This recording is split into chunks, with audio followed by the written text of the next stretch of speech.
Membertou Ghosts and Hauntings. Membertou Heritage Park. The Membertou Heritage Park was built and opened in 2012. One of its items on display is residential school soap. Other than being used to wash children, it was also used to punish children for speaking in their Mi'kmaq tongue by washing their mouth with soap.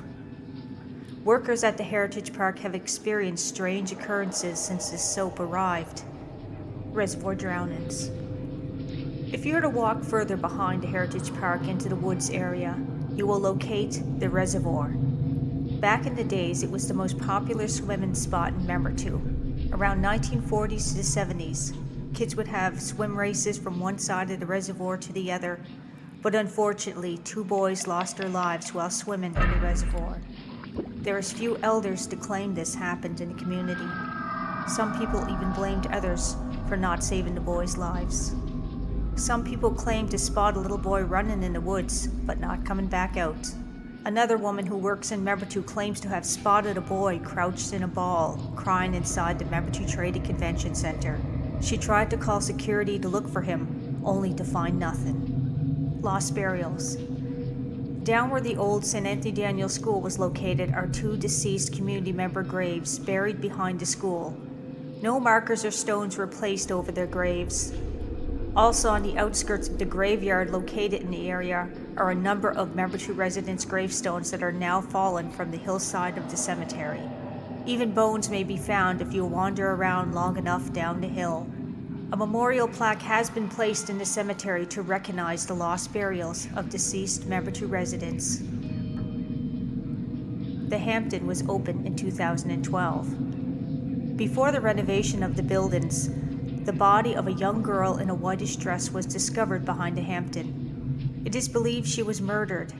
This has not been proven yet. No records are on file on this event. Many people from workers, janitors, security have encountered this little girl in a white dress. Some people call her Julie. A community member was on his way to a meeting and spotted her at the Membertou Trading Convention Center. He jokingly laughed it off as he said to her, "I see you." Another woman was working on her books at the Membertou market and heard a voice say, "Are you busy?" The woman replied, "Yes, I am," and turned only to see a little girl with long brown hair and eyes, and before she could look again, the little girl vanished. MAILLARD Street. In the 50s, before it was also known as Lazy Town. In the early years, Membertou had only 3 streets. All streets were just called Membertou, until they were eventually given names: MAILLARD, Gallagher, and Membertou Street. This street, MAILLARD, has seen many tragedies over the years, so paranormal activity is not uncommon here. Opened in 2004, not only has the convention center seen its presence of the mysterious little girl who wanders around the area known as Julie, a receptionist at the front desk had some experiences she'll never forget. A few years back, one night while watching the front desk and security cameras, the woman noticed 3 people in one board meeting room. She saw on the security camera 2 men sitting on the chairs talking to a lady standing in front of them. The woman was puzzled, so she asked another coworker to look at the security monitor to make sure she wasn't going insane. Sure enough, the other coworker saw the exact same thing. She asked her coworker to go in the room with her to check it out. They went in the boardroom, and no one was there. They went back to the monitors, and the people were still there, talking to each other on the security camera. This really freaked them out. So this time they got a security guard to look at the monitors again while they went in the room to investigate. This way the 3 people won't run out, and the security guard can witness the event. So they head into the room again. Sure enough, they're not there. But the security guard watching on the screen still sees them in the room, talking to each other. Another incident with the cameras occurred with the same receptionist. While on duty, she kept receiving phone calls from the elevator at the Membertou Entertainment Center. She looked at the security camera. No one was in the elevator. She figured maybe this person is laying on the ground injured and not visible to the top of the camera view. So she asked the security guard at the entertainment center to check the elevator. And the security makes a joke and tells her, "You're insane. There's no one in there, silly." And of course, she receives 3 more phone calls from the same elevator throughout the night. 2 people have stated this story is true, for they both witnessed it. The Membertou Church. The Membertou Church was built in 1949. This is the community church. It is one of the oldest standing buildings in Membertou, other than the old schoolhouse. The community put together a fundraiser to build it in the past. Many community members, grandfathers, great-grandfathers took part in its construction.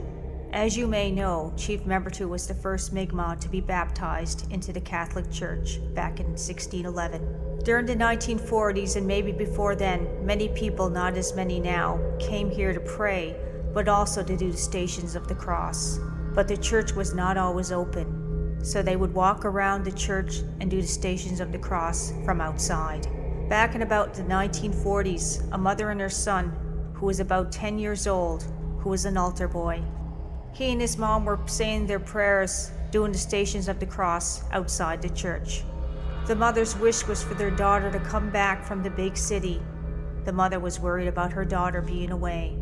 After completing the Stations of the Cross around the church, the boy tells his mother that their prayers will be answered, and the daughter will have a safe return home.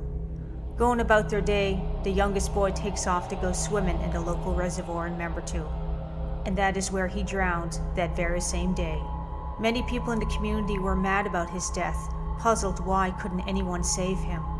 But one thing did happen afterwards. His sister did return home, and it was for his burial. The Membertou Police Station, located on Membertou Street. The Membertou Police Station had its share of paranormal experiences. Police officers working there had experiences with doors opening and closing by themselves, footsteps in the office, phone calls from different buildings in Membertou during the after hours when no one was working. Membertou Brook, also located on Membertou Street. Another story told by an elder in the community where he used to live at this location near the brook. Back in the day, about the 1950s, the brook was way bigger, about 15 feet wide. This brook was man-made. The elders believe on the very early morning of Easter, this brook water was very holy, and it was a good time to bless yourself in its waters. There was one person in Membertou with a phone at the time, which made her very busy if someone had to call outside for help, or if an emergency happened, or if you need to go to town. There was also outhouses and no sewage system in the reserve. A man passed away near the brook. A story from an elder confirms this story. When he was a young man, he was going to sleep when he was awakened from his front door swinging open, which was strange because he locked his door before he went to bed. Then he heard footsteps coming up the stairs to his bedroom. And when he felt a cold chill on his body, he started to say his prayers until he started to feel this unexplained warmth, and his blanket was pulled off him. Still scared, the man runs outside to his front door to see where the footsteps came from. He looks to his left, seeing no one, and returns back inside and goes to sleep. The next day he takes off to school, and when he returns, his wife tells him, a man came to the door at 8 a.m. this morning and told them there is a dead man on their property. He's been there overnight. Apparently this man froze to death, crossing the brook, and also had a few drinks in him. The young man was very terrified, realizing what he had heard last night and the unexplained footsteps and chills. Then he remembered when he looked outside to investigate the footsteps in the swinging door. If he only looked to his right rather than his left, he would have found a dead man on his property. Gerbine. Long ago there was a man named Gerbine. He was feared because people believed he was a witch and would curse you if you crossed him. One story goes that he wanted a ride to town, but the individual who was driving him decided to charge him money. Gerbine was not happy with that, so he told him, I'm going to put a curse on you. To witness this story, an elder has confirmed it with me and stated this fact because after the argument happened, he was approached by Gerbine himself and told him about his plans to curse the man. This man decides to tell the guy that Gerbine is going to curse and tries to warn him ahead of time.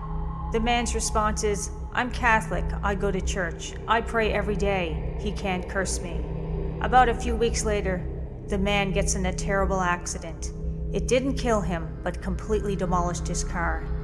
Another story, which is just a legend now, is that Jabin had put a curse on the old Kings Road property. There's not much proven into this claim, but there has been a high occurrences of bad luck within the area, such as unexplained fires, destruction, and damage to the property. Jabin was also a very religious man. There's even a story about him, how he fights off the devil, in a Helen Creighton book called Blue-Nosed Ghosts. In this story, Jabin does a dance to fight off the devil. At the end, he makes a sign of a cross with his body, therefore defeating the devil. Ban office, built in 1971. Janitorial staff, security personnel, and co-workers had their share of unexplained experiences while working at the Membertou ban office.